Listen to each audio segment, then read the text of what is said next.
Ration card ఉన్న మొత్తం లబ్ధిదారుల్లో 76,842 మంది అనర్హులుగా లెక్క తేలింది. ఈ వివరాలను పౌర సరఫరాల శాఖ జిల్లాల వారీగా కలెక్టర్లకు పంపించింది.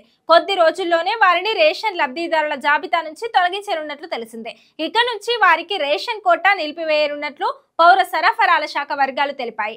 రేషన్ లబ్ధిదారులకు ఉచితంగా బియ్యం ఇస్తున్నప్పటికీ చాలా మంది తీసుకోవడం లేదు. ఇలా కనీసం గత 6 నెలలుగా రేషన్ తీసుకొని వారిని అనుమానాస్పద రేషన్ లబ్ధిదారులుగా గుర్తించిన కేంద్ర ప్రభుత్వం వారి వివరాల్ని రాష్ట్ర ప్రభుత్వానికి పంపించింది.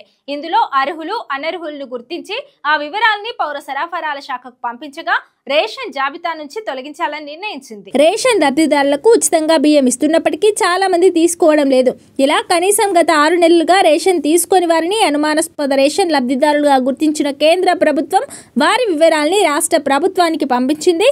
ఇందులో అర్హులు అనర్హులను గుర్తించి ఆ వివరాల్ని పౌర సరఫరాల శాఖకు పంపించగా రేషన్ జాబితా నుంచి తొలగించాలని నిర్ణయించింది. అయితే ఇందులో కొంతమంది కూలీలు ఉన్నారు. వారిలో కొందరికి ఎక్కడ రేషన్ తీసుకోవాలనే దానిపై క్లారిటీ లేదు. తెలంగాణ రేషన్ షాపుల్లో వేరే ప్రాంతాల వారికి రేషన్ ఇవ్వకుండా ఇబ్బందులు పెడుతున్న సందర్భాలున్నాయి. రేషన్ కార్డు హోల్డర్స్ దేశవ్యాప్తంగా ఎక్కడైనా రేషన్ షాపుల్లో తమకు కావాల్సిన సరుకులు తీసుకోవచ్చు. అయితే అందులో కొంతమంది లబ్ధిదారులకు ఈ విషయం తెలియదు. మరికొందరు రేషన్ షాప్ ఓనర్స్ కావాలనే కొత్త వాళ్ళు వస్తే వారికి రేషన్ సరుకులు లేవు అంటూ కావాలని తిప్పి పంపుతున్నారు. దీనిపై ఇప్పటికే కొంతమంది రేషన్ కార్డు హోల్డర్స్ అధికారుల దృష్టికి తీసుకెళ్లినా వాళ్లలో కొంతమంది ఈ రేషన్ షాప్ డీలర్స్తో కుమ్మక్కైనట్టు వార్తలు వినిపిస్తున్నాయి. కొంతమంది నిజాయితీగా పనిచేసినా కొందరు అవినీతి అధికారుల వల్ల ప్రజలకు సరైన సమయంలో సరుకులు అందడం లేదు. దీంతో వాళ్ళు మిన్నకుండిపోతున్నారు.